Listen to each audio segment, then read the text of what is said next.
Good evening all. I'm Roger Maldonado, President of the New York City Bar Association. Welcome to our celebration of the 12th night. I'm going to give you just a little bit of history. We first began the 12th night celebration in 1946, but it wasn't until 1952 that we first honored someone at the 12th night celebration, and that was Harrison Tweed. I'd like to share with you an excerpt from Wikipedia's post on Mr. Tweed that I believe serves as an apt introduction to tonight's proceedings. In 1945, Tweed was elected president of the New York City Bar Association. To rejuvenate the state organization, he brought in younger lawyers, something that we do think is incredibly important, established a bulletin, recognized committees that issued reports, and created the position of executive secretary. All this was done in a spirit of openness, equality, informality, and fun. A recurring word with Tweed, that's what's in Wikipedia. In this way, Tweed transformed a stuffy club into a strong progressive force for public service. While the City Bar, in celebrating our 150th anniversary this year, will reflect to a great degree on the transformation wrought by Mr. Tweed, for tonight's purposes, I want to focus on the link between Mr. Tweed and the word fun. There is a quote from Mr. Tweed that is emblazoned over the entrance to the Tweed room just down the hall, and it reads,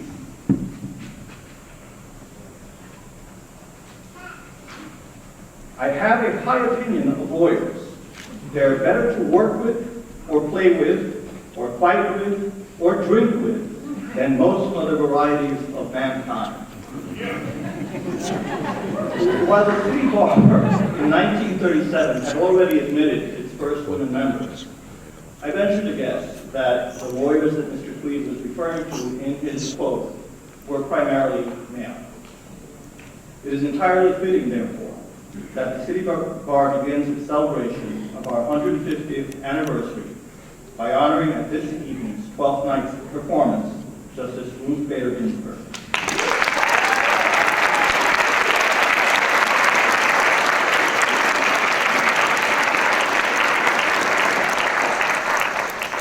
Justice Ginsburg's lifelong dedication to justice and to the appropriate treatment of women within our society and our systems of justice will guide this association's work for its next 150 years. I'm certain that many of you are wondering how we plan on making light of someone who is not generally regarded, including by herself, as being a very funny person. Well, we're all about to find out. Me with fingers crossed. I take comfort, though, that from having seen the documentary RBG, in which Justice Ginsburg is seen clearly enjoying the portrayals of her on Saturday Night Live by Kate McKinnon. I take even greater comfort that when Justice Ginsburg ran into Kate McKinnon at a performance of Fiddler on the Roof last year, there are pictures of a smiling Justice Ginsburg shaking Kate McKinnon's hand, and Kate McKinnon standing there in awe and absolutely surprised and obviously very relieved. On behalf of the City Bar Association, thanks to Justice Ginsburg for agreeing to be honored tonight. And many thanks to Nancy Zahner and the Entertainment Committee and tonight's cast for making tonight's performance very possible. I hope everyone enjoys the program.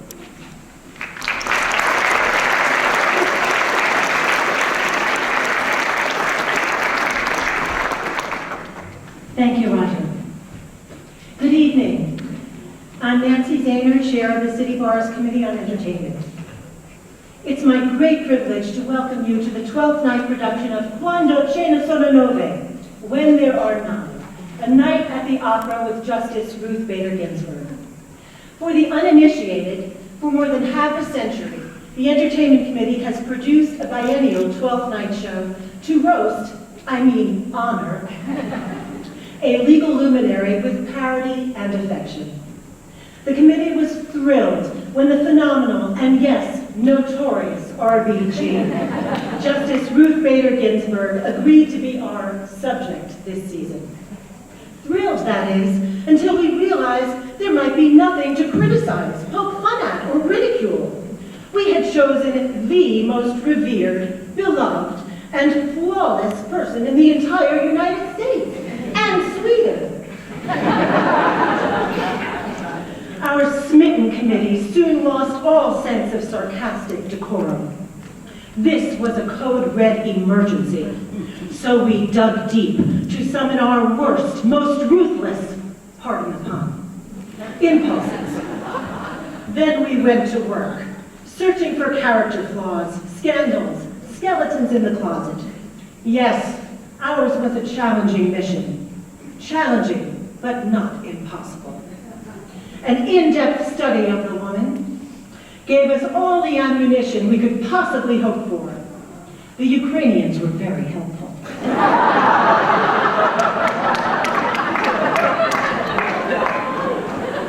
We knew we were home free when we handily tricked the City Bar leadership into approving our wicked script, written by the exceptionally talented Amanda Bacall.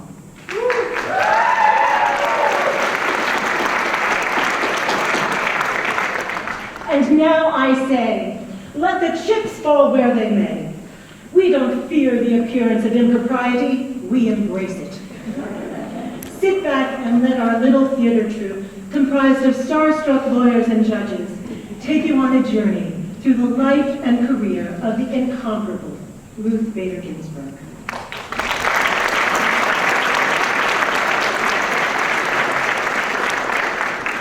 At the conclusion of the performance, you will hear from the Master of Rebels, Kevin Schwartz, who will attempt to defend the justice from our onslaught. And then you will hear from the justice herself. One side note, our Master of Rebels, Kevin Schwartz, not only clerked for Justice Ginsburg, he was married by her too. In fact, in just 2 days, Kevin and Samantha will celebrate their 5th wedding anniversary.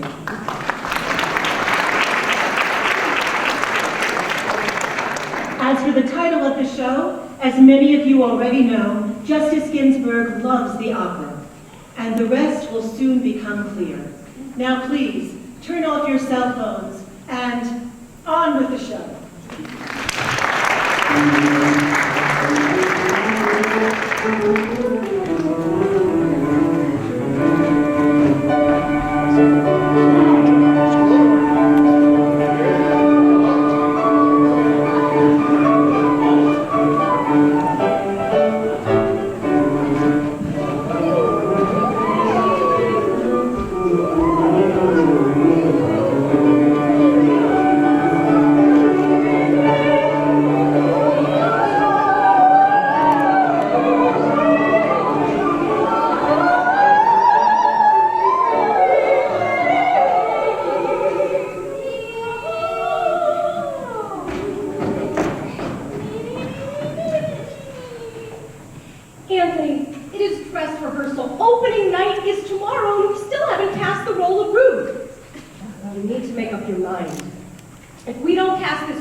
Don't panic, Susan. I tend not to panic. We have 23 hours before the show opens tonight. Everything's going to be fine. Which is why we need to decide which one of these divas will star in the world premiere of Quando ce ne sono 9, la storia della giudice Ginsburg. I can't decide how to choose. Ginsburg is larger than life. No one is big enough to fit her. Metaphorically speaking. We open tomorrow and not a single one of these divas is fit to do justice to the justice. Anthony, you just gave me a brilliant idea. We have 9 sopranos. A parade of horrible egos. And 9 arias. Why do we have so many arias? And why are we doing that ABBA number? This show is going to be a disaster! We have that many arias because it is an opera. And we're doing an ABBA medley because Justice Ginsburg literally wrote the book on Swedish civil procedure. and it is not going to be a disaster. What's your magic bullet for averting catastrophe? We don't have to choose. We can split the part and pass them all. 9 Ruth Bader Ginsburgs. After all, Justice Ginsburg once said there will be enough women on the Supreme Court when there are 9.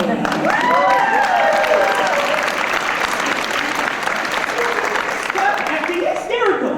Pull yourself together and calm down so that I can think! Oh! Are you okay? I've got it. They can each take a seat. They can all play Ruth. That's literally what No more time to discuss. The show must go on. I really hate that guy sometimes. Sopranos! Gather round.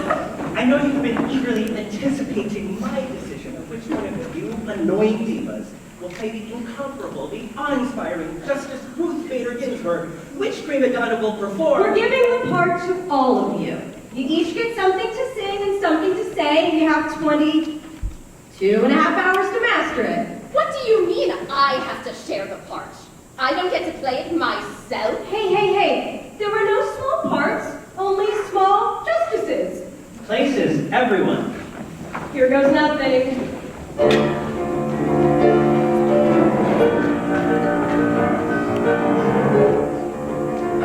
To tell the story of our honoree, we chose the genre loved by RBG. The pressures fall tonight, for their eyes by. The fabulous of the opera is here, in seat ain't high. A series of vignettes will tell the tale how Howard was upset by justice scales, and with our divas tonight, a court will pass. The fate of the opera enshrines in this soundtrack. Justice Ginsburg, the lawyer we admire, to tell the truth, portraying Ruth is a dream. Hand us our glasses and pass us the mic. We'll all be Ginsburg tonight. Women marching, young girls dressed in costumes. Ginsburg is the hero in the courtroom. Superhero themes, the notorious RBG. In the darkness, she's a glowing beam of light, the emblem of dissenting from the right. Cutting words on every page, renegade. Her dissents have inspired a generation.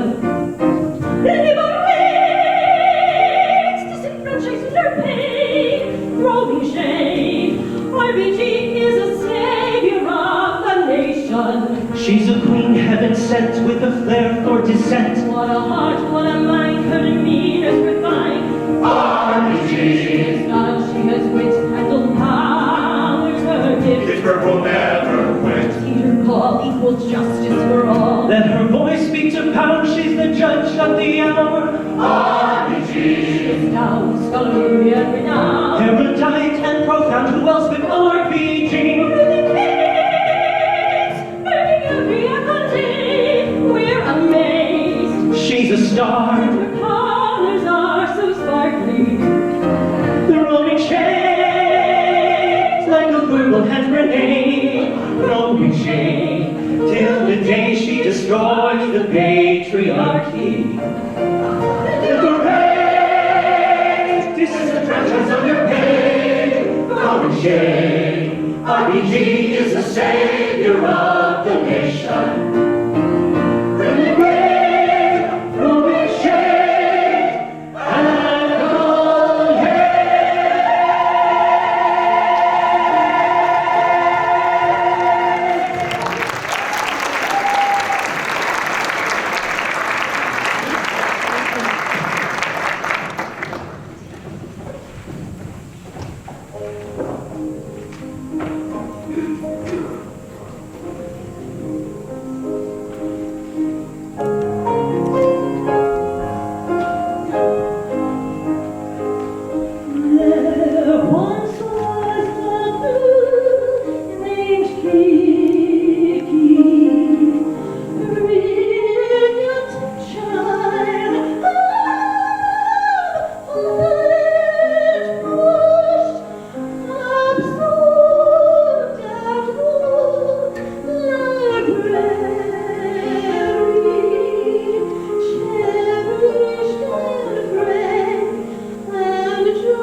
auditioning for, Kiki?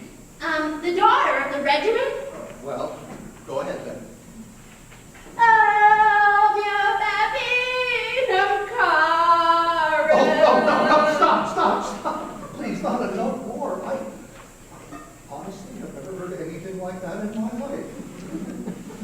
You would be perfect for the part of the sparrow. But there aren't any sparrows in La Villa de Regiment. There are now. Just go up the side of the stage, flap your little wings. Oh, wonderful. Well done.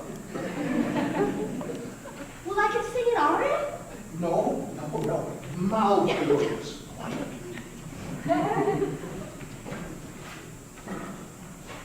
One day my voice will be heard and everyone will listen.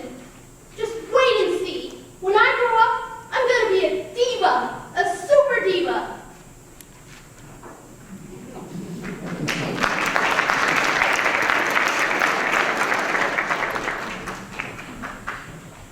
Ruth, of course I was paying attention in class. I just want to see your notes to make sure you didn't miss anything.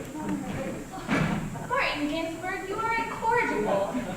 Impressive. When I asked my buddy to set me up on a blind date with a freshman that I might have already checked out and found very attractive, I didn't know I'd get an intellectual dynamo to boot. Sometimes I'm not sure if you enrolled in all my classes to be with me or with my notes. Why not both? Is that why you dropped chemistry? Spend more time with me? Not exactly. I quit chem lab as it conflicted with golf practice.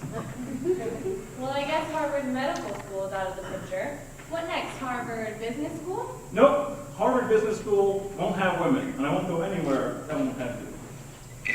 I guess that leaves Harvard Law School. Jinx! Of But what if one of us doesn't get in? course we'll get in. I'm terribly charming. And you, Ruth, you're the smartest family woman I've ever met. You're going to do incredible things, and I want to be there to see you do it. You're so different from other guys. No different? Ever since I was in high school, the boys I would date never cared whether I had a brain. That's insane because life is never boring with you as my mate. We can stay up all night talking, and I'll never mansplain. And with you, Because with you, you're such a I catch. met my match, And you're nothing like that girl I knew before.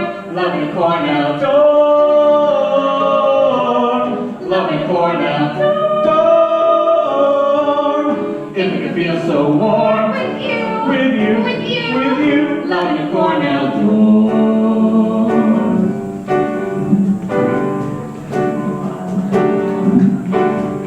I'll do the cooking whenever you're busy. working late. I'll make some play. I never met someone Who likes me because I'm smart? We think alike. Our legal argumentation will form a solid foundation. Soon We will be partners in law. You and I. You and I, let's go drive round the lake and listen to La Traviata score. Love your Cornell door. Love your Cornell door. If it could feel so warm. With you. With you. With you. With Ruth. Love your Cornell door. Can I state the obvious? We should get married. Can I state my view on that? I concur.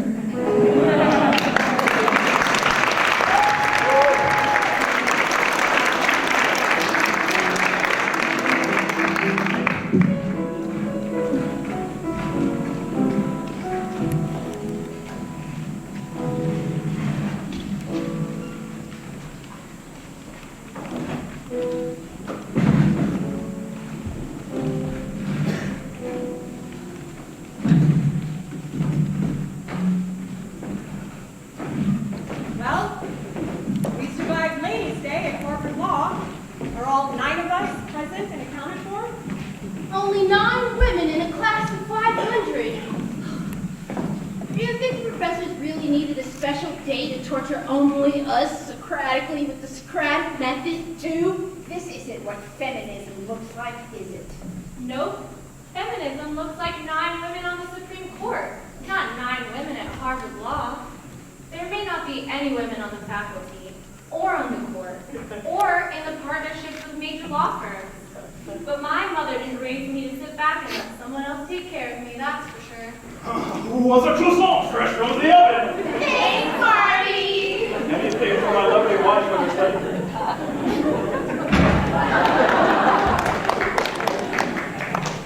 Okay, so Marty does take care of me. It must be nice having a dreamy husband who cooks you gourmet dinners every night. He sure is a dish. Marty is a genius in the kitchen and in the classroom. Anyways, times are changing. There might be an equal number of men and women at Harvard by the time my baby daughter Jane enrolls here. I think that's going to take more than one generation. Okay, then when my granddaughter enrolls. Maybe by then Harvard Law will have a women's bathroom. Can we get back to studying legal realism? Legal realism. The realism is that the legal profession won't hire women. It is most distressing to us to be the tokens by which the school's administration justifies its intolerance of female professionals. But we should have thought of that before we went to Harvard. We should. Well, too late now.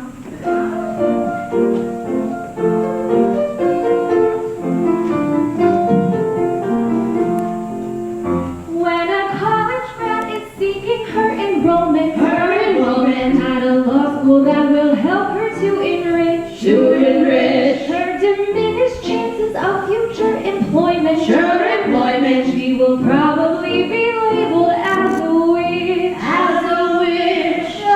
The dean will ask each one to stand and muster. She may could fall from someone who's a man. Just say you're only here to catch a husband. It's a reason a misogynist understands.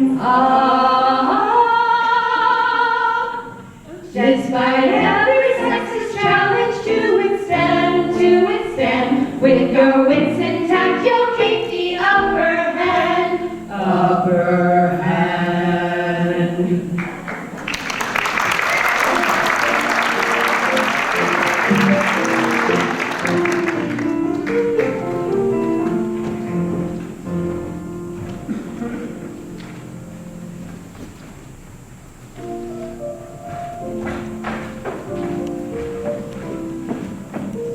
So far, so good, I'd say. No major hiccups, no wardrobe malfunctions, and only 2 backstage temper tantrums.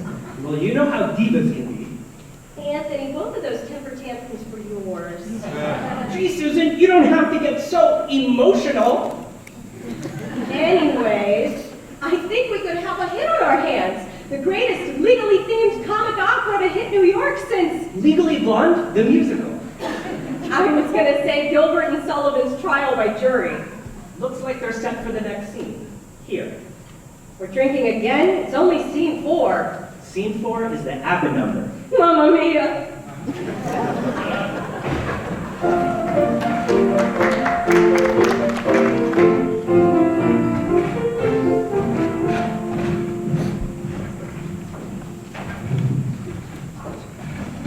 Ruth Bader Ginsburg, our star student.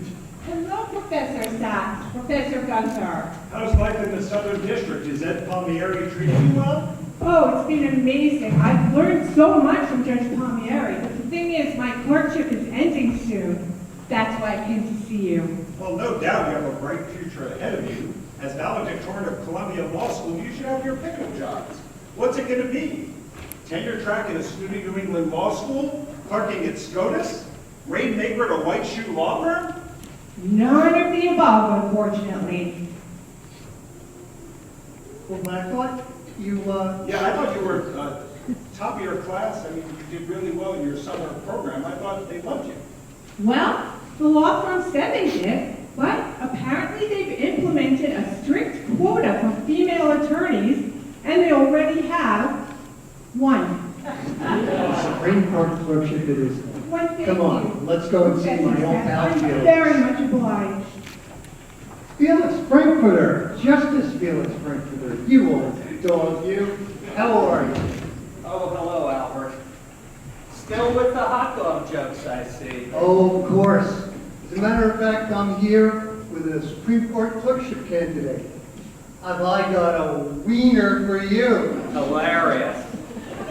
She was one of my best students at Harvard, tops in her class at Columbia, a real legal whiz, a federal court genius. You'll relish her. Her? May I present Ms. Ruth Bader Ginsburg. Oh, hello, little girl. Nice to meet you. Hard pass. I already have a secretary, Albert. Look, if this is about the hot dog jokes, I'm really sorry. I couldn't help myself. I was on a roll! Change your mind. She was 189 in her Harvard class. Snap her up real fast. Maybe a million words to tell the truth. No could do better work than Student Ruth. Chromosomes, meter places in the poem, living at the bar. Now you've gone too far. She's a wife with kids at home, so there's just no chance. Anyway, you should have known my clerks wear pants. She's status quo. If it's not too much to ask. That's a big fat no. He's a Philistine, pay the freight no mind. Now you won't be stuck with that sexist schmuck. How about a research gig studying Civ Pro? It could lead to something big, your career could grow. Listen, how would you like funding to study international civil procedure, a chance to write your first book? All good start to your budding academic career, and with your gregarious personality, you'll be great in front of a classroom. Do you really think so? Oh, you can work on it. Sounds perfect. Oh, just one thing. The job's in Sweden. You speak Swedish, right? No. Try this. A joke, lycka IKEA, bork. A job. What fun it sounds, a scholarly adventure. I came to make the round, survey legal systems across the world.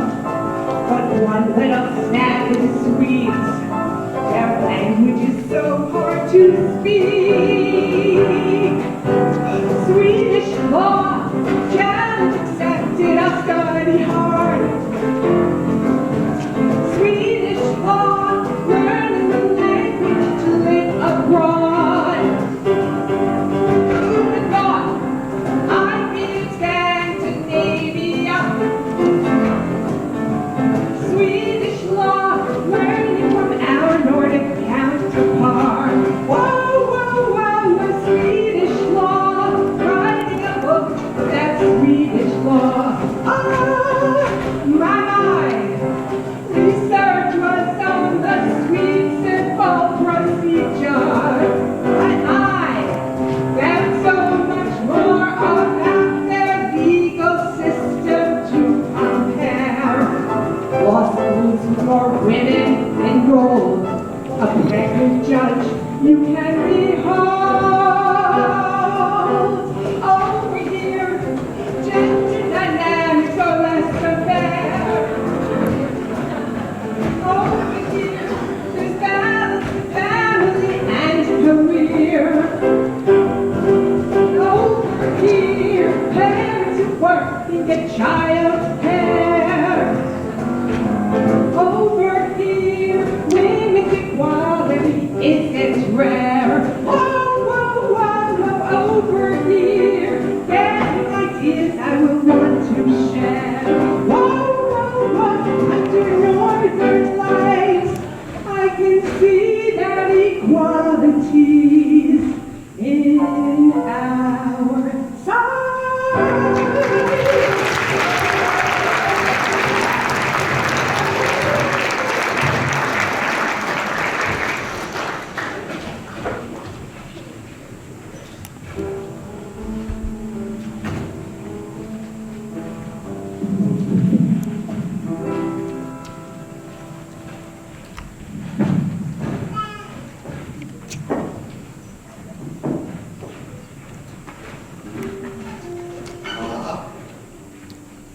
little tarragon, splash of sherry, pinch of salt, and voila, the new improved Marty Ginsburg, international tax expert, culinary maestro. Daddy, where's the Pepto-Bismol? You won't need it tonight, James. I'm cooking. Jay, we're safe! Yay! See now, we'll be home in about 15 minutes from the faculty meeting at Rutgers. The onions are braised, check. Volcano decanted, check. Gougere ready to pop into the oven. There are a few things I like more. I love more. International reverse merge double declining balance depreciation. My wife, and a freshly baked baguette.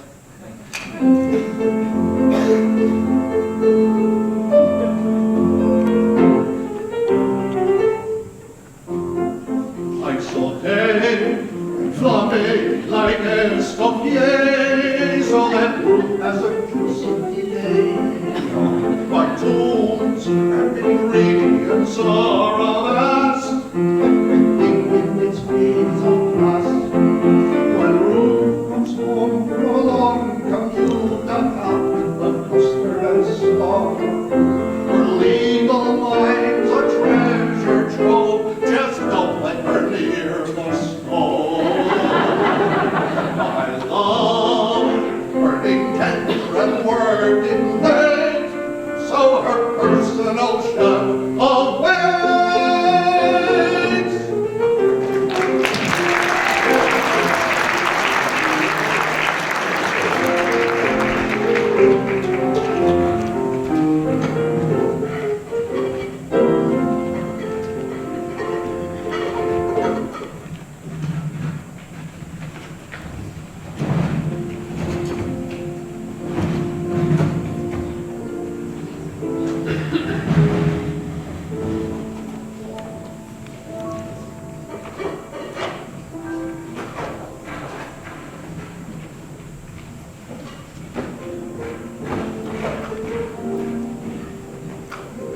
So, the star plaintiffs at the Women's Rights Project are a widowed father seeking Social Security benefits, a husband denied a housing stipend based on his wife's military service.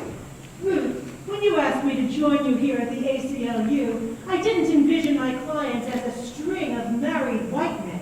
That's the thing, Brenda. Laws that discriminate on the basis of sex are inherently harmful to everyone involved, women and men. But it's the 70s.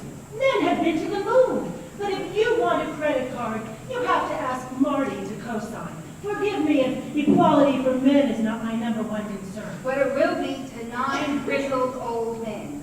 Trust me. Oh, I do. You literally wrote the book on sex-based discrimination. And laws that discriminate on the basis of sex are still all around us. We need to strike down each statute one at a time.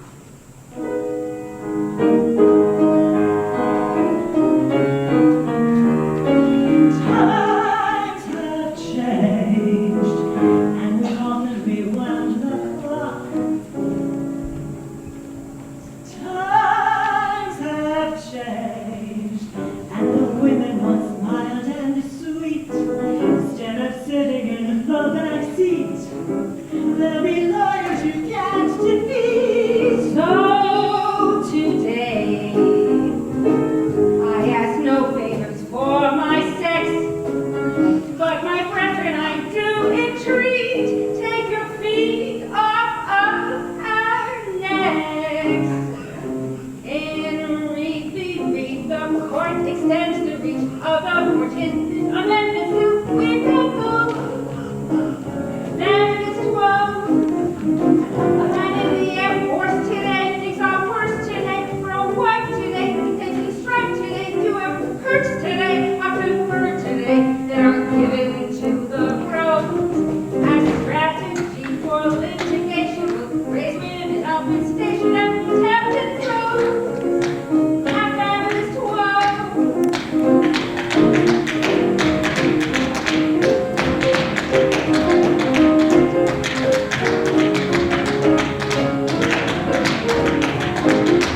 am pleased as punch that you have been confirmed by the Senate. Welcome to the D.C. Court of Appeals. Thank you so much, President Carter.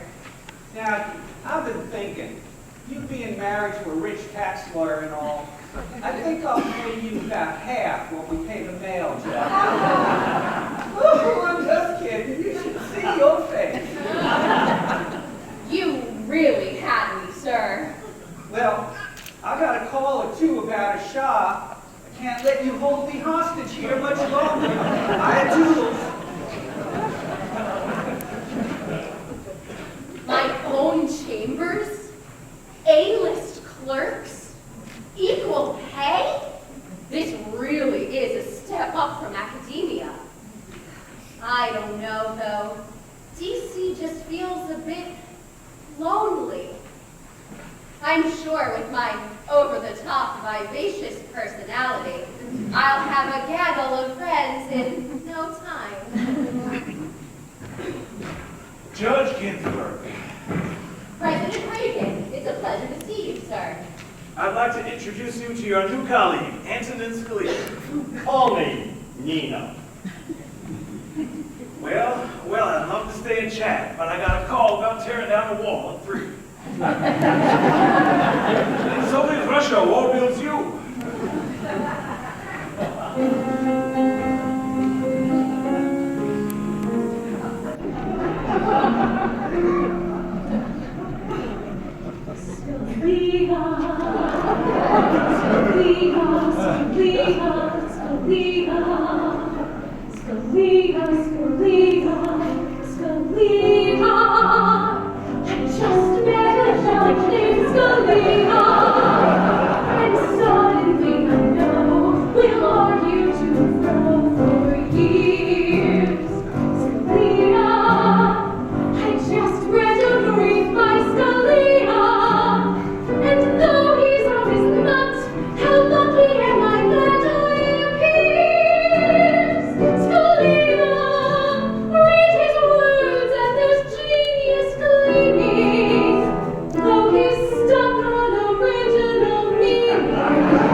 Ruth Bader Ginsburg, just the judge I want to see. It's a pleasure to see you, President Clinton. I'm sure you've heard of Justice White's retiring. I I think my husband might have mentioned it once or twice. Sure is going to be hard to replace Justice White. How many judges you know have a Heisman Trophy? None, I should think. Yep. First nominee for a Democrat president since LBJ appointed Thurgood Marshall. And a chance to add diversity to the court. Yep. I sure need to find someone with that wow factor. I wonder who that will be.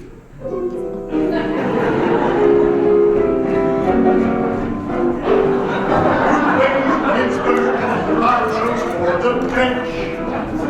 Progressive outlook with pragmatic sense. Thoughtful, respected, and oh, what a mensch. That's why the lady is a judge. I chose a judge with experience and heart. A thoughtful jurist and patron of art. And hey, those giant glasses sure set her apart.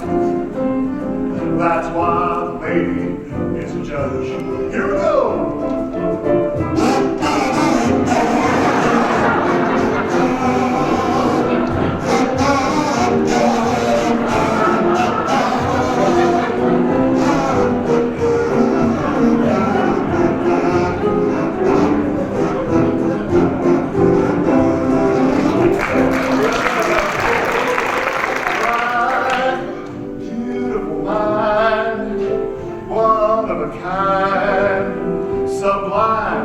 Big time, she's fair and balanced, and won't hold a grudge.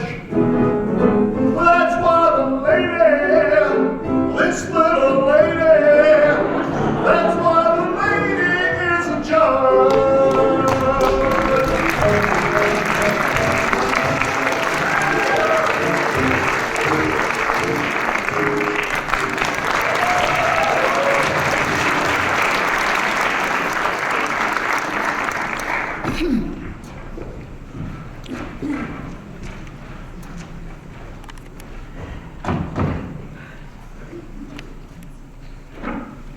As Chief Justice of the United States, it is my privilege to administer the oath of office to Ruth Bader Ginsburg, a towering intellect and a jurist of remarkable stature. Oh, hold on one second.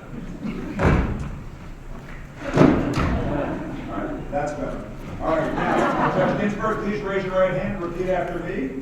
I, Ruth Bader Ginsburg, do solemnly swear. I, Ruth Bader Ginsburg, do solemnly swear. That I will support and defend the Constitution of the United States. That I will support and defend the Constitution of the United States.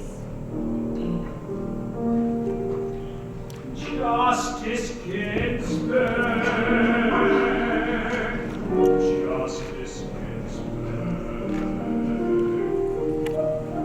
Your quiet jurisprudence, a crusade for justice, so self-effacing. Think of the lives you're changing, the dreams we're chasing, reflections on how far you have come, from one to nine and harmon law, and now the highest court, you're one of nine, your brilliant light upon a shine.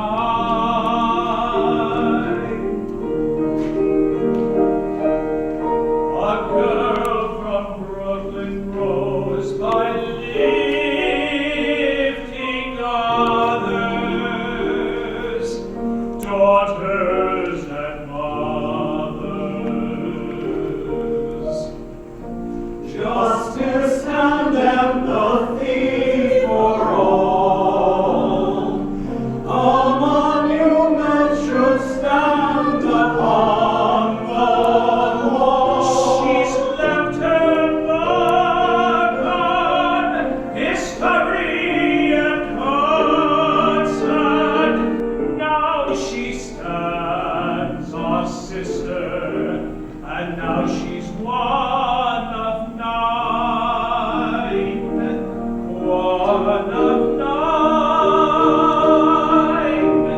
one of these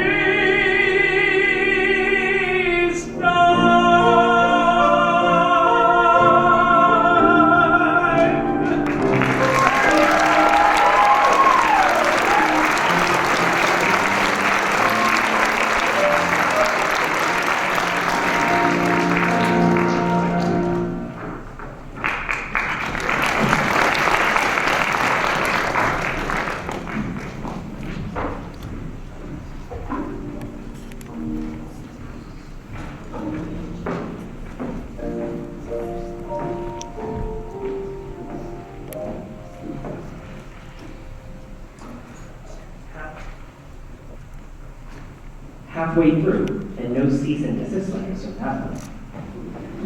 Here.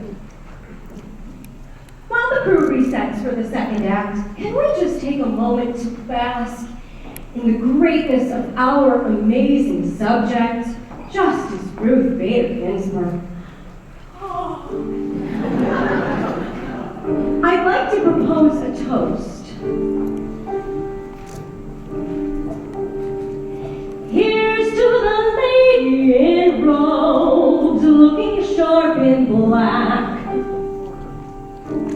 working in her chambers all night to compose rhetorical impact.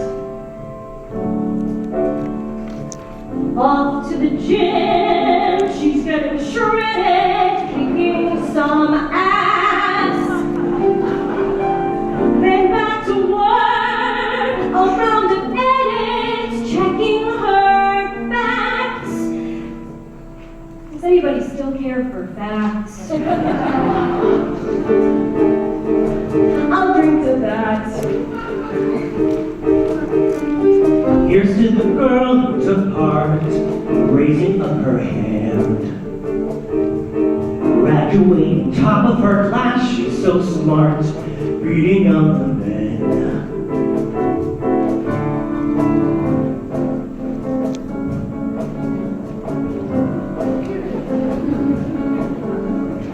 Survive the grind to somehow find a feminist to marry. I'll drink to that.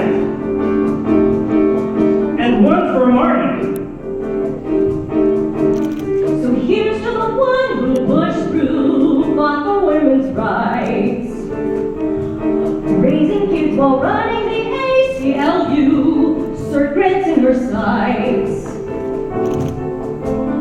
Attacks that for chaperones, SCOTUS ranks 5 out of 6, said gender 'cause they think we're their chicks, equality with men.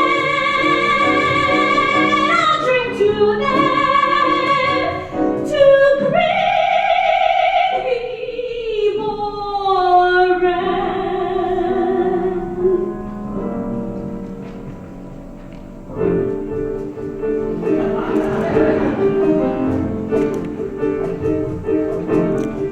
Here's to the one who succeeds, headed to DC. When she gets confirmed, it's 1,000,000 to 3. Justice RBG. Another chance to pave the way. The patriarchy, really. Another fight for equal pay. Another broken glass ceiling.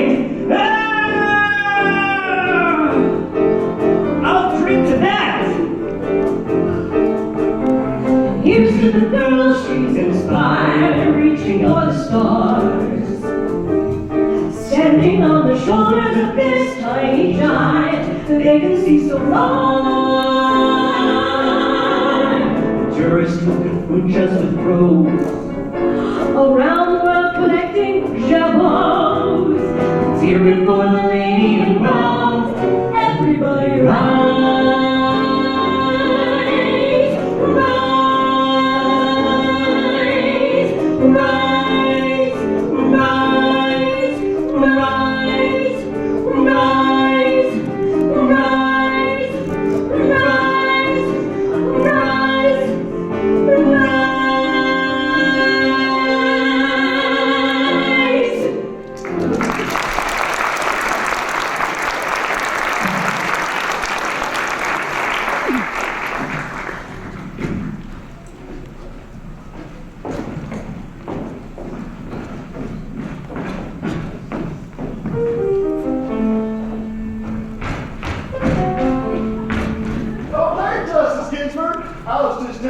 baby dog, and I thought I'd stop by, see how you like your new chambers. Oh, that's sweet. Are it from your grandkids? No, this is a Joseph Albers on loan from the Smithsonian, Mr. President. Oh, it's very square. Scalia, man. I believe you know Justice Ginsburg. I think she's really going to shake things up around here. Mr. President, shaking things up is anathema to the very idea. What did I tell you, Ruth? I knew that someday you would join me on the Supreme Court and drive me crazy with your living Constitution. How did you know I'd make it to First Street? It was the mystic aphorism of a fortune. Comfort is fleeting. Your life will soon take a left turn. This guy's a hoot, I tell you what. But right now, I have a powerful, burning desire to put my hands on a succulent, juicy, double quarter pounder with cheese. I think I'm having a Big Mac attack. Good luck, Ruthie. I think I'm going to need it with you channeling the spirits of 200-year-old white dead man in wigs and stockings. The intent of the framers is key to understanding the Constitution. And besides, stockings are flattering. That's no reason for you to hold a seance in the basement of the Capitol building. I know I annoy you as much as Scarpia annoyed Tosca, but you can't quit me any more than a backwoods militiaman can quit the Second Amendment. You know, Tosca stabbed Scarpia in Act 2.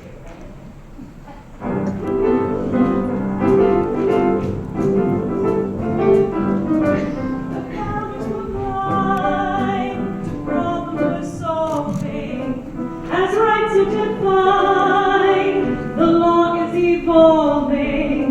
Forget the hurdle that you always knew. The Constitution's tried and true.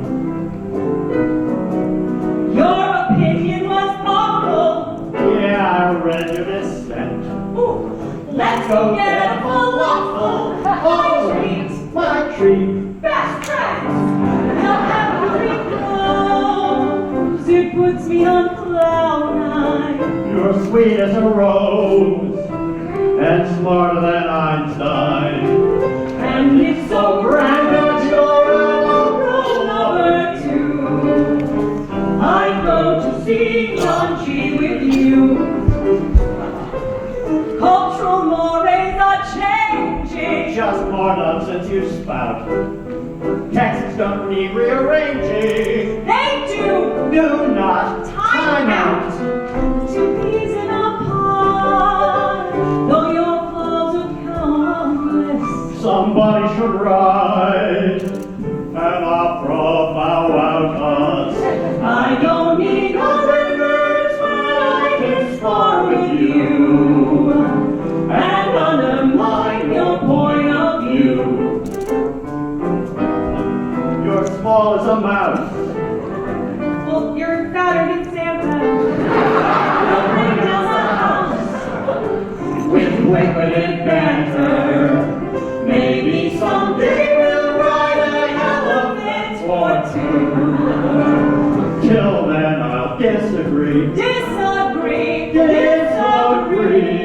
I love to disagree with you.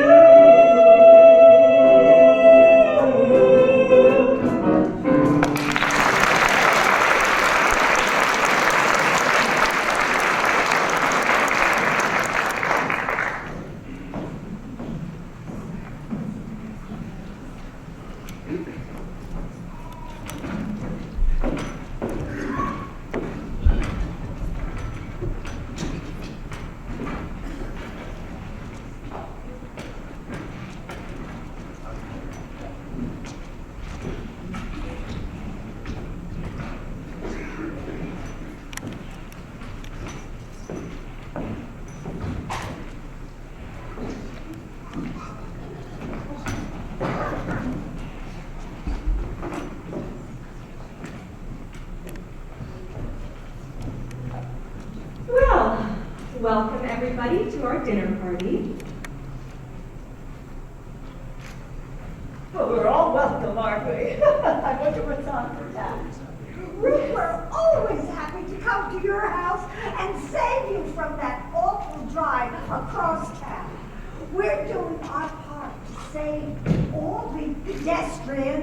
and the parked cars from your Cleaning. from your cleaning. Am I careening? Well, And you're careening. I only scratched your car that one time, and for the record, I did pass my driver's test on the 6th try. Boy, it smells wonderful in here. I wonder what party is cooking up. Get the hell out of my kitchen! Culinary genius requires patience. He and Nino have cooked up quite a surprise for us, I hear. Why don't we have a toast to Washington's favorite pair, to Marty and Nino? Just kidding. To the Ginsburgs. To the Ginsburgs. Here, to the Ginsburgs. Ruth, you and Marty have inspired me. Your love story from the classrooms of Cornell, with Vladimir Nabokov as your professor, to the echelons of Washington, D.C. You have inspired me to compose a song that celebrates my own love. Oh, well, let's hear it, Maestro.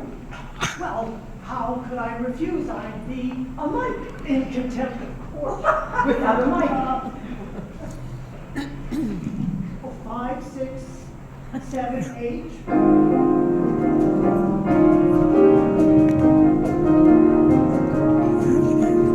Chapter makes me blind. I love you for your mind. Intense, intellectual, emotional is the perfection that we find. And if I'm one day cooking for the memories of our Ivan's board, We'll look back on our great careers and how we shared in our support. We both may be strong-willed, and your strong will makes me thrilled.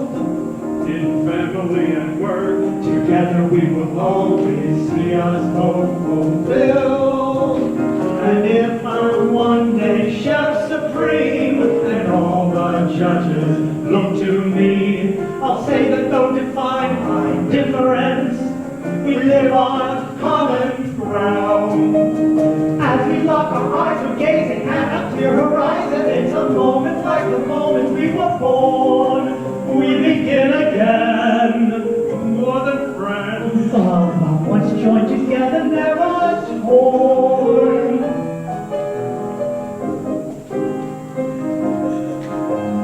Love once joined together, never torn.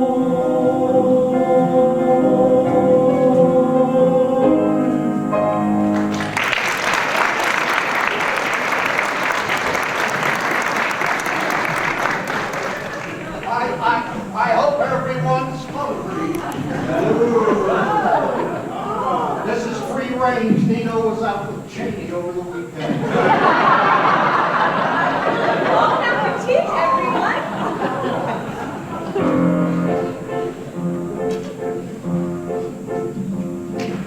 With friends and family at this supreme feast, I shot the reckoning wild beast, I roast the tasty meat, gathering merrily this night to celebrate our friends out. Celebrate. He drank the marinade. In my sexy apron, whatever Marty's making, he's the chef supreme. I'm the chef supreme. I'm the chef supreme.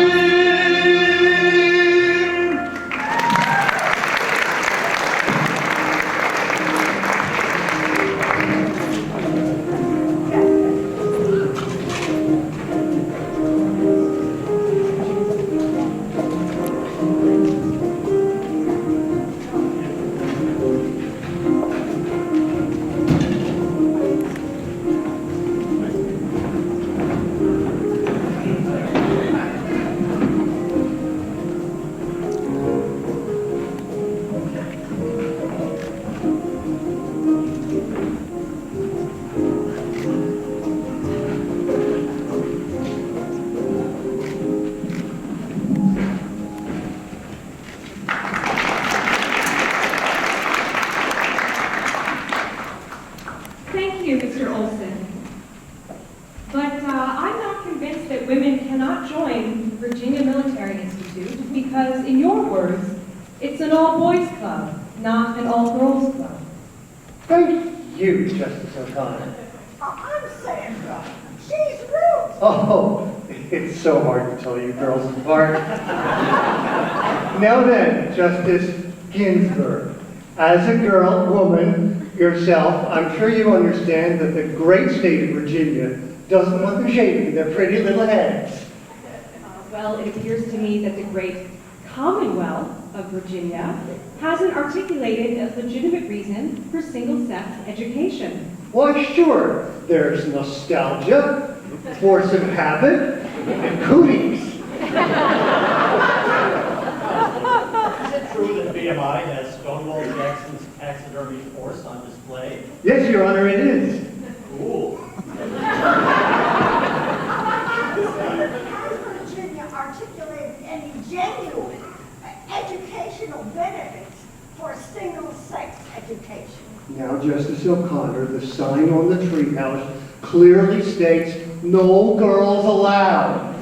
Is he kidding you? And VMI would have to make, accommodations. Yeah, that's it. Special accommodations.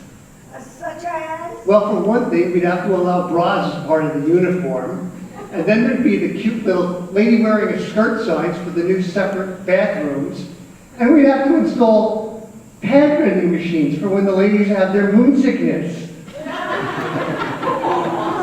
Counsel, doesn't a mixed gender education provide decent training for the nation's mixed gender armed forces? I refer the court to the aforementioned moon sickness. Here, here. And what's more, it's a commonly known fact that men are simply superior to women. Physically, I mean. You know, physically. Ted, have you seen you? Have you ever done even one push-up? Well, drop and give me two, and then I'll let you win.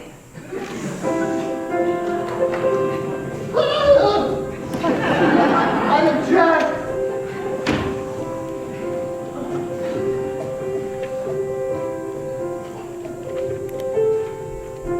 In Lexington parade, cadets marching all in gray, but there's no honor today. A qualified has been turned away, gave her no reason to try, no promise from her if she can't play. Well, let's wave that privilege goodbye. I've got something to say. Separate but equal is lies, and they won't be spurned. Equal protection applies. It's time we learn. It's time we learn. How can they?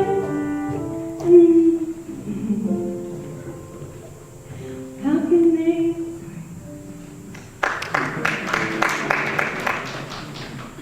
How can they be equal to our lungs when they're marching to a slower beating drum? So they're tap, tap, tapping on the glass, and they're staring at the ceiling. Oh, and this court holds it's time for them to go, and this court has deemed them equal to the men. So they're tap, tap, tapping on that glass, and breaking through that ceiling. And can anyone not see they're sick and tired of waiting?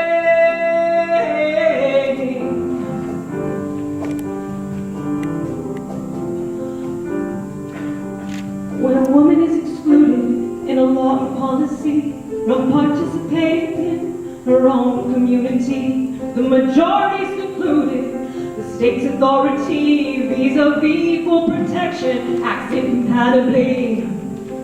Girls with talent and capacity shouldn't be denied an opportunity, and they will be entering this class.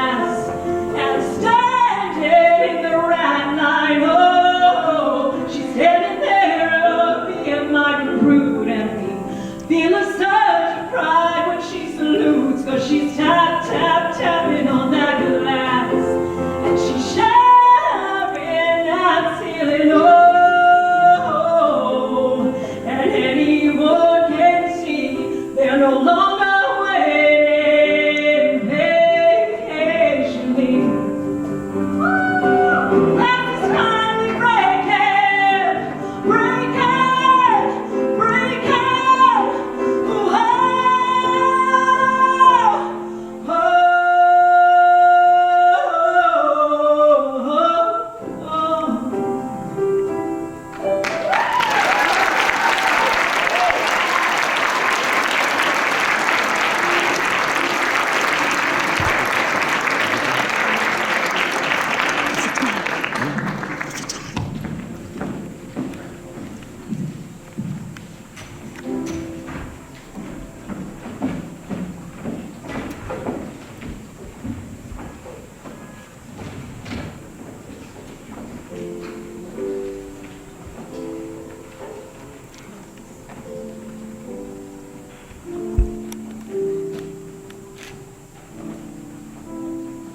Justice Ginsburg, we can't thank you enough for performing our ceremony today. Samantha and I thought you must be busy. This is so kind of you.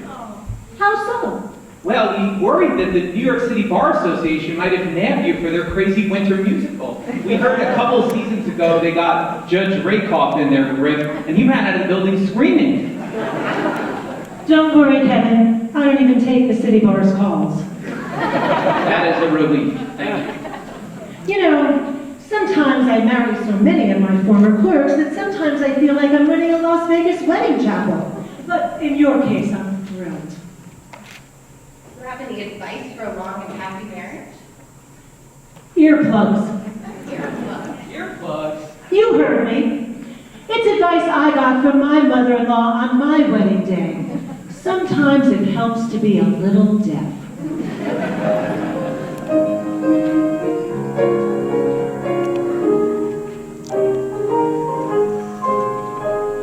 Guidance to lead for a life of amor.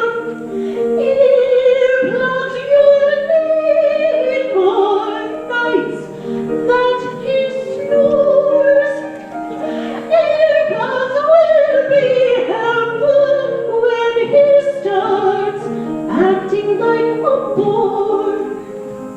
All household duties evenly divide.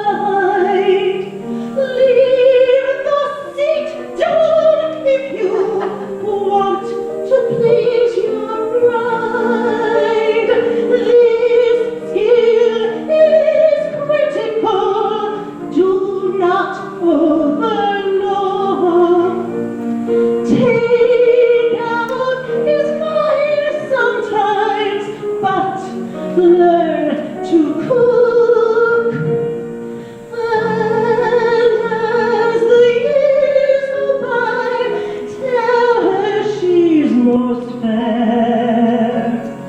Just ignore the age spots, wrinkles, memory loss, and her graying hair.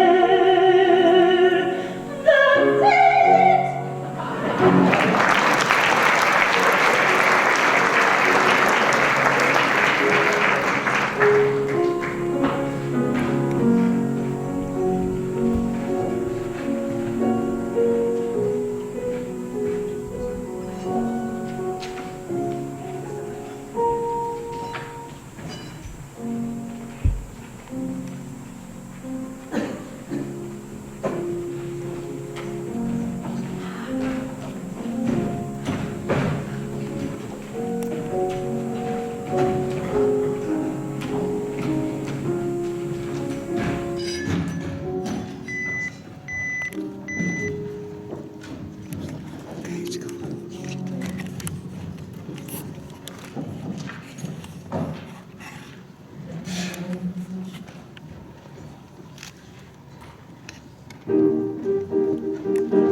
see. Well, you would see some strong concurrences from me, and the Scottish Club would say, thank you for writing to say. We want to thank you. Thank you for writing to say. We want to thank you. Thank you for writing to say. We want to thank you. Thank you for writing to say. There better be cake.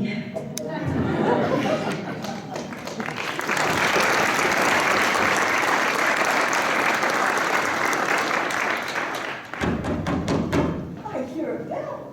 I wonder who that could be. I wasn't expecting a shipment from the Gloves of the Month Club for at least another week. What's this? A complaint. Your abominable singing has shattered my skylight. That's one way to break the glass ceiling. She's suing me for intentional infliction of emotional distress. Is my singing voice really that bad? Have you ever heard wolves baying at the moon? Nails on a chalkboard. Screeching hyenas? No. Afraid so? Oh, dear. Would anyone like some cheesecake? Did you make it? No. Jay bought it from Junior's when she came to stock my freezer. In that case, yes, please. Yes, yeah. What? Ruth, what did you do to this cheesecake? Only you could ruin a cheesecake that was made pre-made and frozen. Oh, nothing. I just defrosted it. Only you know what? Maybe it got just a little freezer Ginsburg. Get it? Freezer burn Ginsburg. Only you.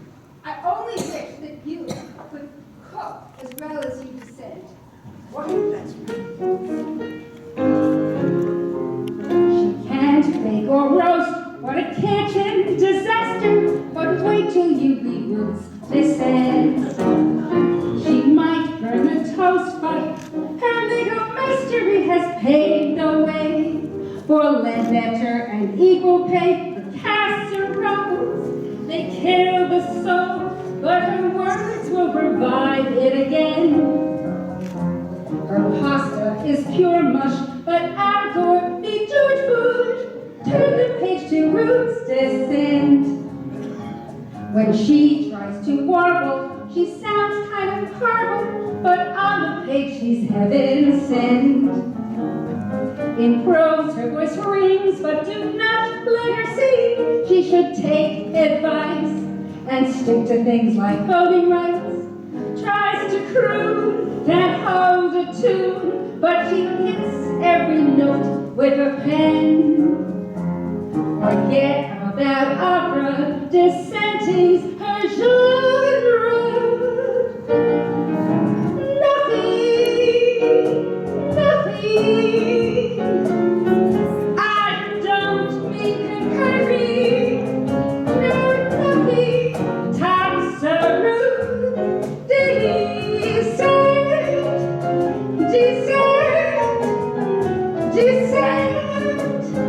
Oh yeah.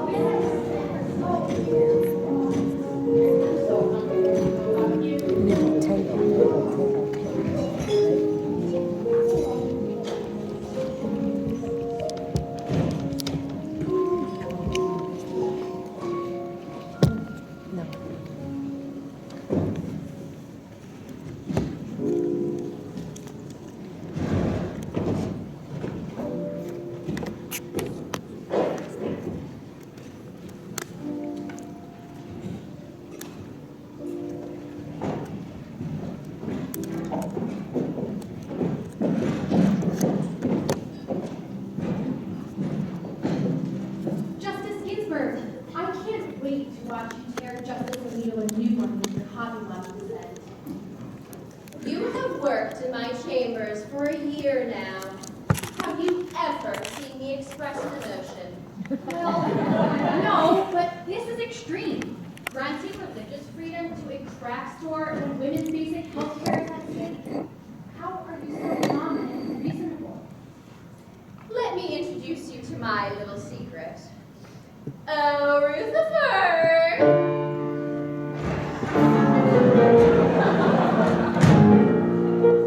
What the heck is going on? Sister Evil Twin? Rutherford is my rage surrogate. She takes all of my anger and puts it into endless feminist rants, while I channel all of my anger into positive things. It really does help to have a split personality with such a split country.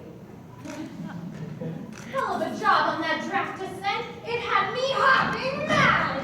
If I hear one more Bible-beating, Viagra-popping CEO whine about how oppressed he is by a contraceptive device, my head will explode. Lovely to meet you.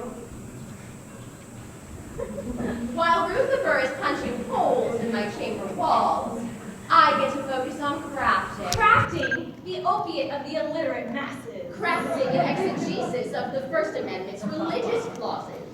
By the way, I just read Jefferson's Virginia Statute for Religious Freedom, and there's nothing about selling scrapbooks and yarn to glue-eating Philistines in flyover country. Knock, knock, Ginsburg. What a glorious day for America. Another 5-4 in my favor. It really is such a shame that more members of this court don't value religious freedom. Good morning, Justice Alito. Where'd you learn constitutional law? The parking lot of a New Jersey Walmart? You can take your version of religious freedom and shove it up your roads, you overgrown altar boy! Well, time for you to deliver another of your pathetic dissents. Don't you ever tire of writing dissents? I'll be right there. Sam, please! The last dissent of mine you ignored got you reversed by Congress. One day, they'll set my dissents to music, and you'll be nothing but a flaccid little footnote. For the record, I take no responsibility of any of Rutherford's tirades. I would never vent my spleen like that. Sorry, Justice Ginsburg. Sorry, Justice Ginsburg. My jabot, please.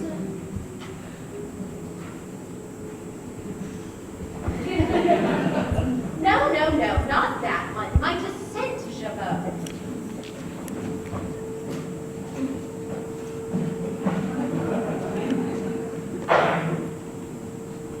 Not dead, Justice.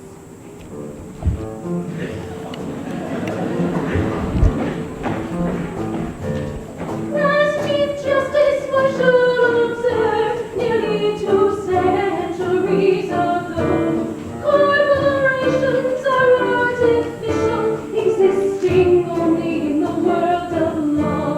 Corporations have no beliefs, no thoughts, no feelings, no free exercise. Corporations have no beliefs, no feelings, no free exercise. So reproductive rights are not about the veto. You just took away affordable plan B, though. Healthcare isn't part of a religious credo. Damn Alito, what compelling interest do you really see, bro? Billionaires don't get a corporate alter ego. What are the sincere beliefs of your Home Depot? Damn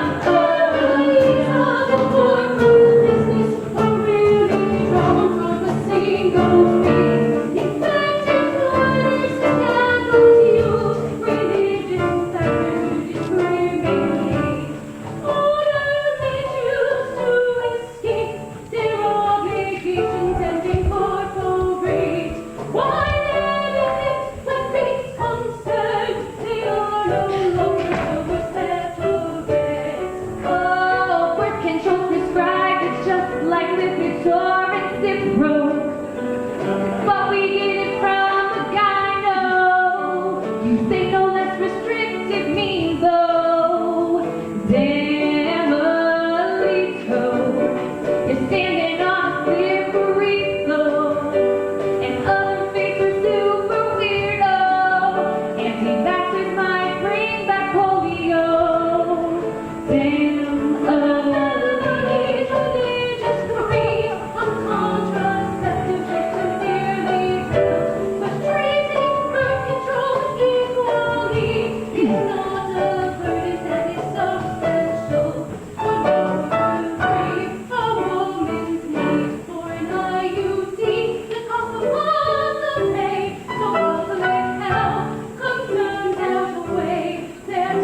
What a brilliant plan, this 9-diva idea of mine. My idea. Why are you sleeping? Okay, fine. I will admit it. I'm not 100% sober. Me neither. Time to celebrate. But let's not jinx it. This whole thing could fall apart if our ninth and final diva doesn't have a something.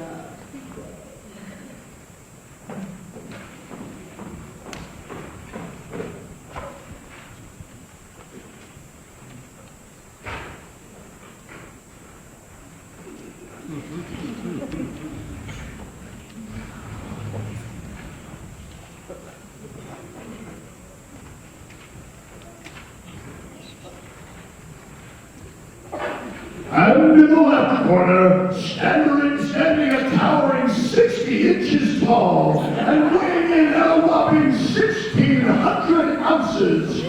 She's glorious, she's meritorious, she's victorious, she's velociraptorious, she's notorious, coming to you straight out of Brooklyn, New York, the one, the only, R.B.G.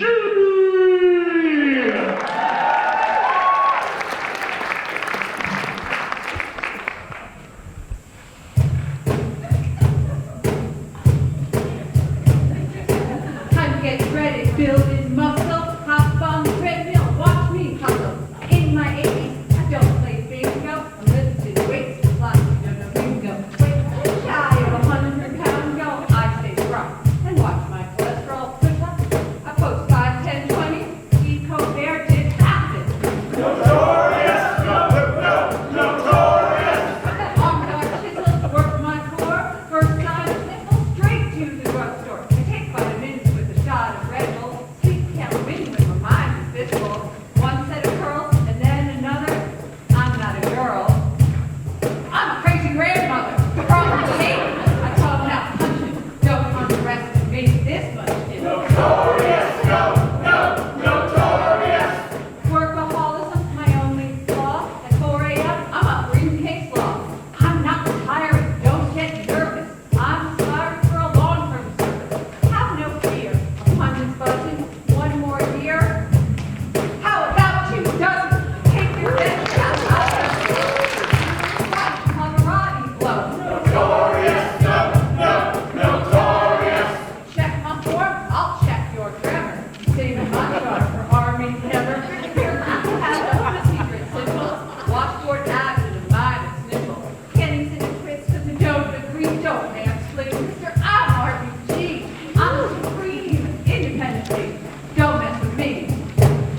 I'm from Brooklyn.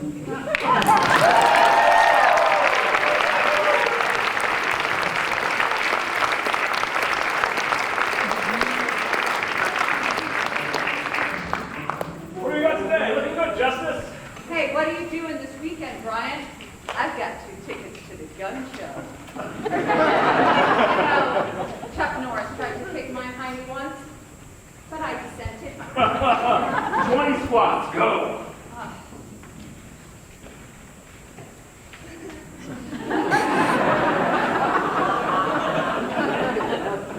One, 2, 3.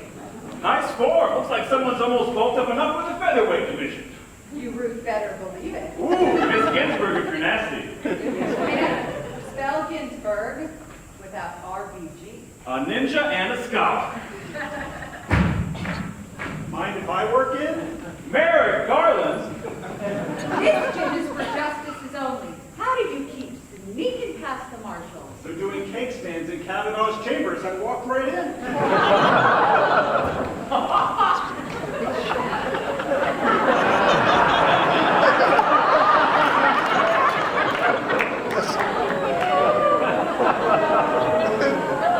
Have you seen the RBG workout calendar? It's selling faster than the RBG Descent Cup. They'll put me on anything these days. My grandkids go crazy. You're me. A what? A me, you know, the notorious RPG. Speaking Ruth to power. The Ruth, the whole Ruth, nothing but the Ruth. I was almost a me once. You're an icon. You inspired an entire opera and a classical music album.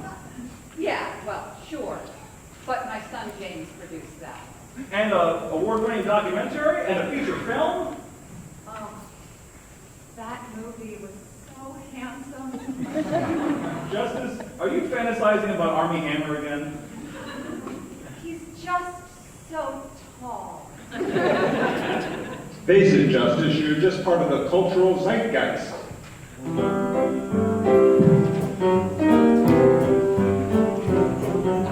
Everybody ought to be a man. Everybody ought to be a man. Finding gags about you on computer screens, photoshopping images you can retweet, forgetting a lot of likes. Everybody ought to be a man. Everybody ought to be a man. Children dressing up as you on Halloween, the honorific of yes queen. Fasten you can type. Look, see, RBG is glorious, posing is notorious, B.I.G. And now, something gone viral, bigger than the Supremes. Everybody ought to be a me. Everybody ought to be a me. Think of all the t-shirts saying I dissent, the wardrobe of the discontents who worship you as a queen. Bring you on a tote bag, Your face on coffee mugs, inking you as a tattoo. Give themselves a jabbo, everyone on the grass of me. Of me. Of me. Of me.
And do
will change the world. Facing challenges on her crusade, she pulled herself up like an independent lady, arguing for equal rights into her 80s. She's been an inspiration with reason over rage to turn the page to a bright new age. And hippies set the stage. Nobody else has been a higher achiever. Said she isn't quitting, and you best believe her. No star is brighter. No star is brighter. No star is brighter. No star is brighter. No star is brighter than a super diva.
Thank you very much. And now, we're going to hear from our Master of Rebels, Kevin Schwartz. Kevin, you ready?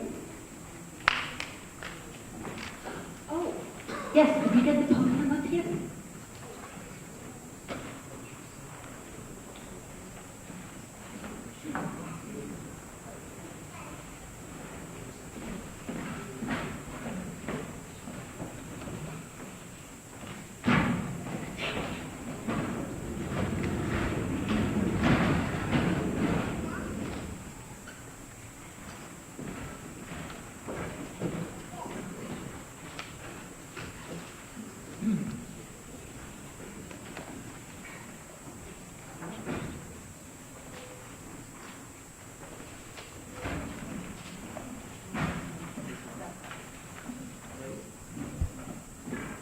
Kevin Schwartz.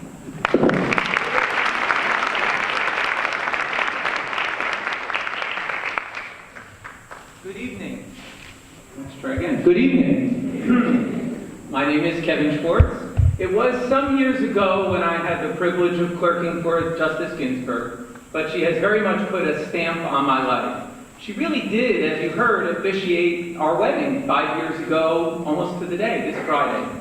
And what you just saw actually was a true-to-life reenactment of exactly how the wedding day went down for Samantha. Oh yes, Samantha and I chose the City Bar as our first choice for venue, obviously. And when it came time for the justice to declare us husband and wife, it was pretty surprising when suddenly she broke out into song from The Marriage of Figaro. Now, we all at the City Bar have long known that RBG is a legal icon, but the test of when you really arrived as an icon is quite simple. It's all about the swag. And these days, as you all know, there is lots of RBG swag out there. My own audit of RBG inventory was staggering. I want to take you through a little bit.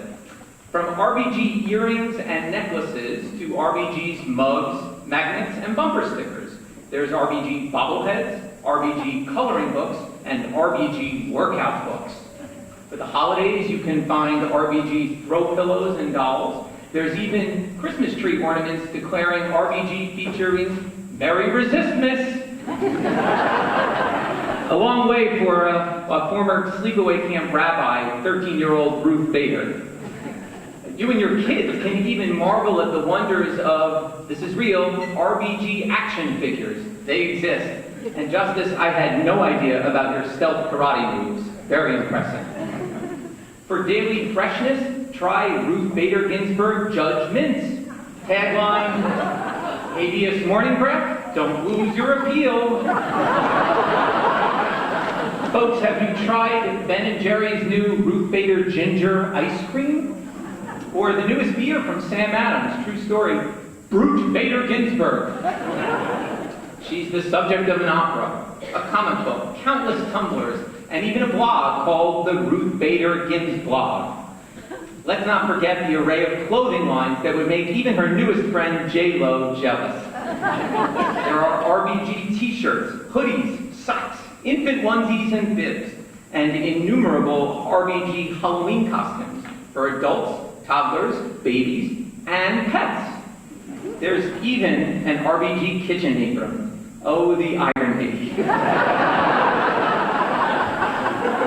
And as you may have seen, RBG's face has become a popular tattoo, prompting the justice to actually wonder aloud, why do they want to put my face permanently on their body?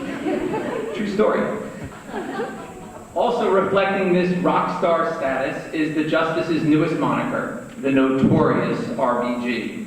Now, the justice assures us that she really does have a lot in common with the rapper, the notorious B.I.G.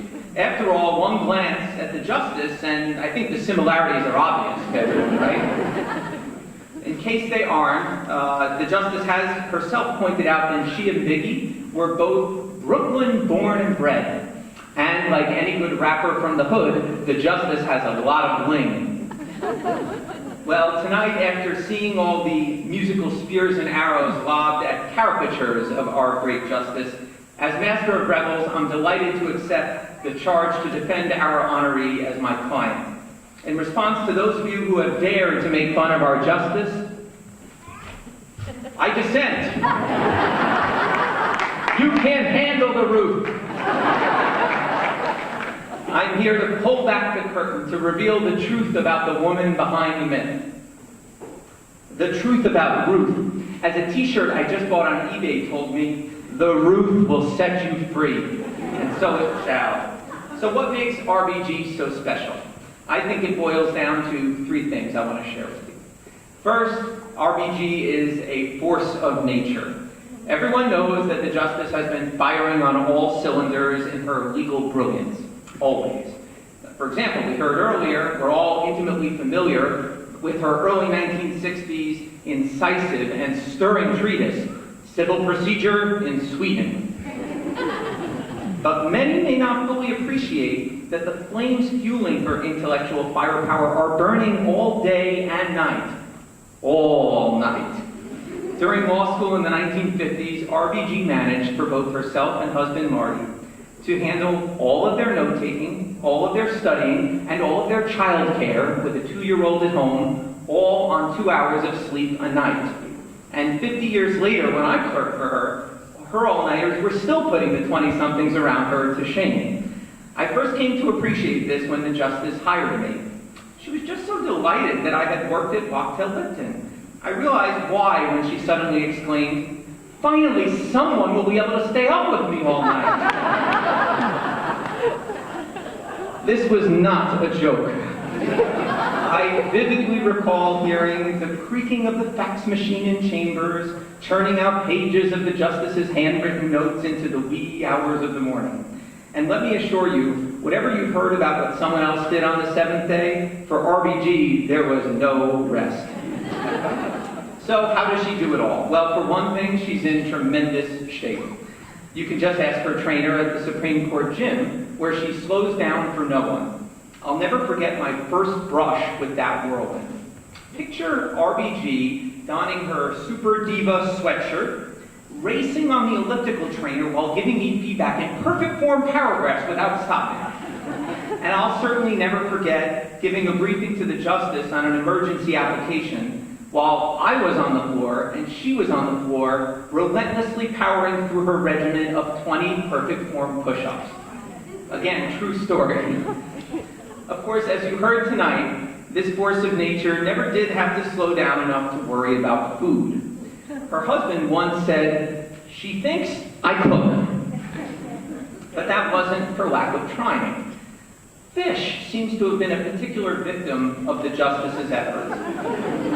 Marty banned her from the kitchen in the wake of what I'm told was an unfortunate tuna casserole. And her son James has famously said, To this day, I won't eat swordfish after what she did to it. RBG has left no one any doubt that this force of nature has no place in the kitchen.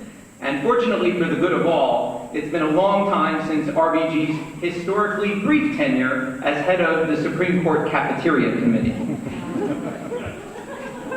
Second, RBG is savvy. So we all know about the justice's idealism and tremendous commitment to justice, and indeed, RBG has become notorious for the power in dissent. But we shouldn't forget that RBG is also a keen strategist, never content to rest on her principles, always looking for ways to build bridges and change the way people think. So what allowed her to do that, to confront a bench skeptical of her arguments, and yet, over the long arc of her career, to bring them over to the right side of history? Well, she saw herself as a kindergarten teacher. That's what she said. I'm pretty sure she didn't have in mind passing out snacks to justices before their afternoon nap time, I hope. No, in the face of judicial resistance, RBG had the savviness to be patient and to let her carefully curated lesson plans unfold over years. And part of what made that possible was her ability to look past slights and grudges that might have frustrated others. And to do that, RBG applied the sage wedding advice that she got from her mother-in-law. In every good marriage, it helps sometimes to be a little deaf. As many of us know, in one of her most famous cases, RBG was so committed to defending the rights of women that she chose to represent a man. And this might have seemed like a tough lesson plan at the time, but in case after case, RBG cleverly played that role of kindergarten teacher to reveal the truth of gender discrimination.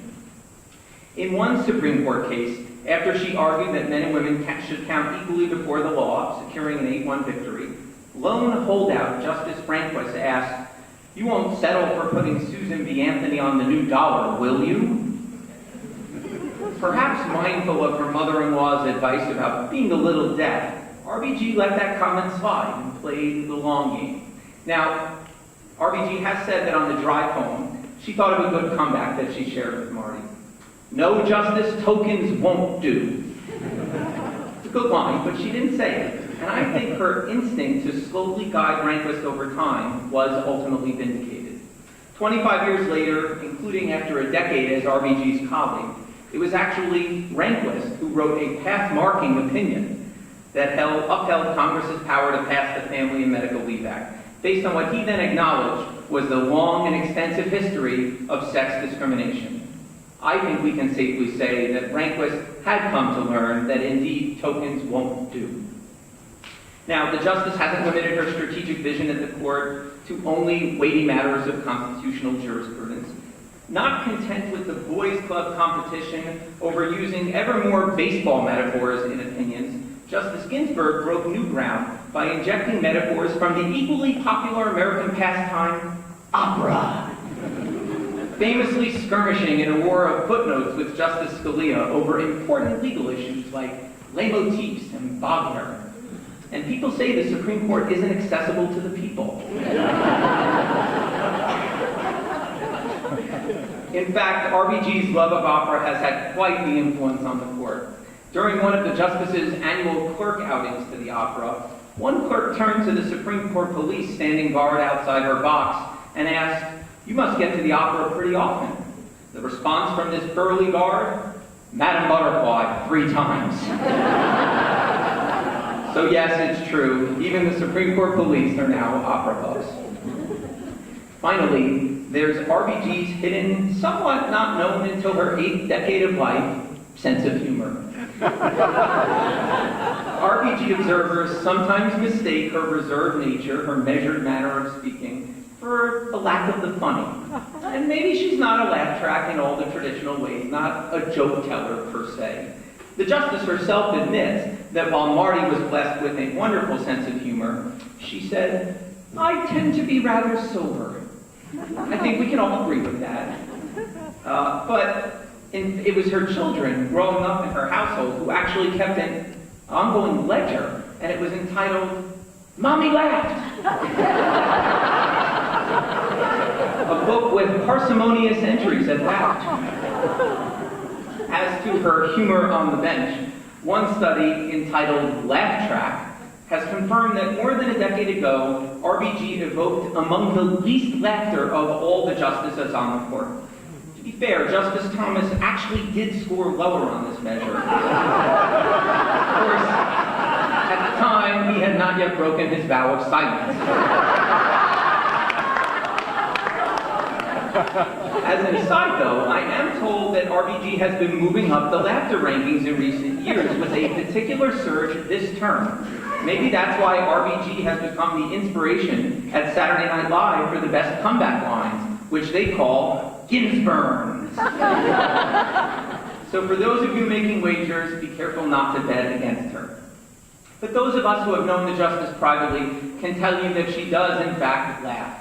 Maybe not often, maybe not loudly, certainly not with wild waving of arms, but laugh she heartily does. And she has a keen sense of humor, along with a tremendous appreciation for humor in others. You can see that most palpably in the people she has chosen to surround herself with most closely. First and foremost, in her always clever and funny husband, Marty. I will never forget the barrel laughter that would erupt from the justice after some perfectly timed witticism from Marty. You can also see it in her famous friendship with Justice Scalia, whom she called her best buddy. She's reported that sometimes he would whisper something to her, and all she could do to contain her laughter was to pinch herself. Asked what her favorite Scalia joke of all time was, she said, "I know what it is, but I can't tell you."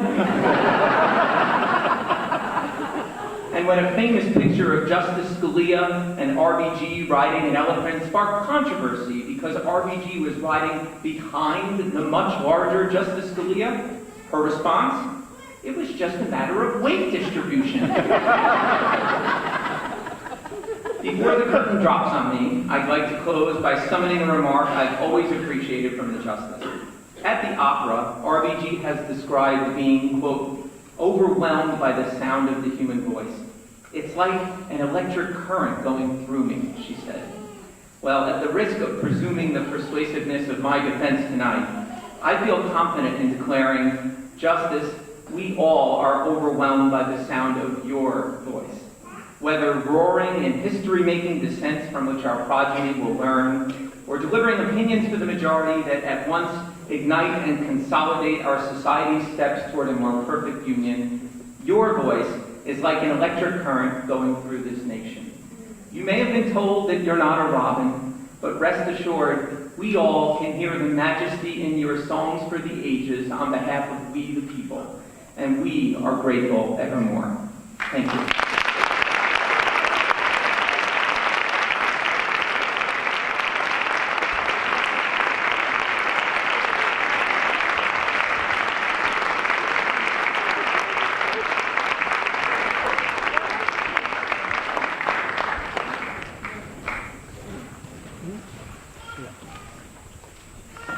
Ladies and gentlemen, if you don't know about this great icon of our world, of our country, at this point you haven't been paying attention, so there will be no further introduction. Ladies and gentlemen, Justice Ruth Bader Ginsburg.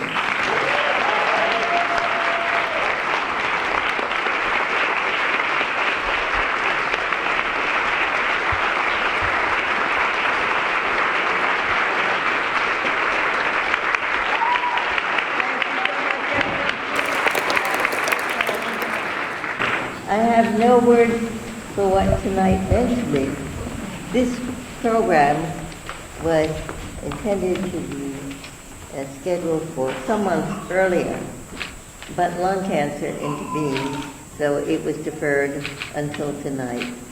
And it was such a treat for me, and I hope for everyone here.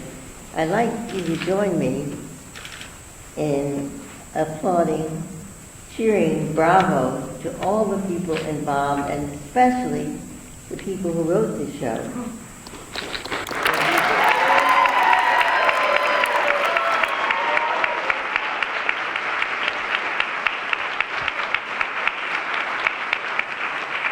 And to the marvelous master of the gravel. Kevin, that was put together so well, I would not have edited a single line. I wanted to end by saying something about this City Bar Association, because where is Brett? Here, Justice. It is the celebration of the 150th anniversary of the City Bar. And I have been a member of this association longer than any other bar association with which I'm affiliated. I was first on the Foreign Law Committee, that was way back in 1966. I think that appointment was prompted by my co-authorship of the bestseller. Then the Post-Admission Legal Education Committee. After that, the Executive Committee in 1974 during the presidencies of Cy Vance the Elder and Bill DeWitt. After that, the next committee assignment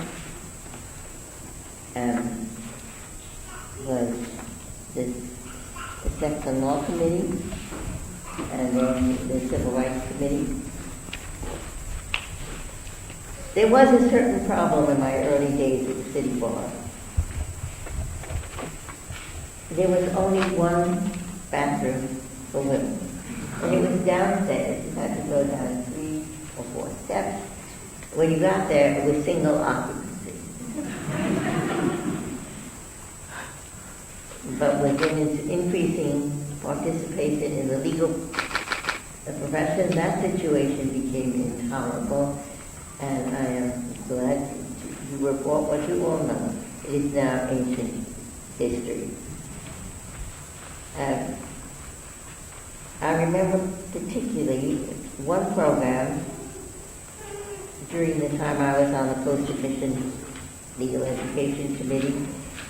I hosted a program to acquaint City Bar members with the discrimination members of the Gay Activist Alliance encountered in such matters as rental apartments, gaining employment, even finding a dentist.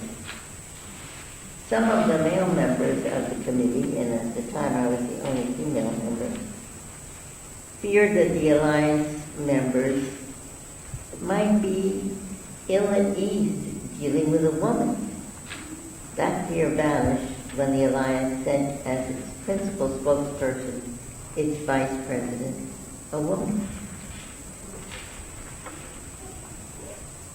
I was pleased when the City Bar invited me to deliver the Benjamin Nathan Cardozo lecture in 1999. And I was overjoyed when the City Bar in 2000 established an annual lectureship in my name. But tonight's performance was top of the heap. I wondered how the City Bar would manage to spoof me, for if truth be told, as it was told by Kevin, I am not a very funny person. But the 12th Night crew, as you've seen, is marvelously talented. So again, bravo to all involved in the production. My participation in the City Bar endeavors has been diverse, engaging, and richly rewarding. I will leave off with congratulations on this 150th anniversary and every best wish for the next 150 years. Thank you.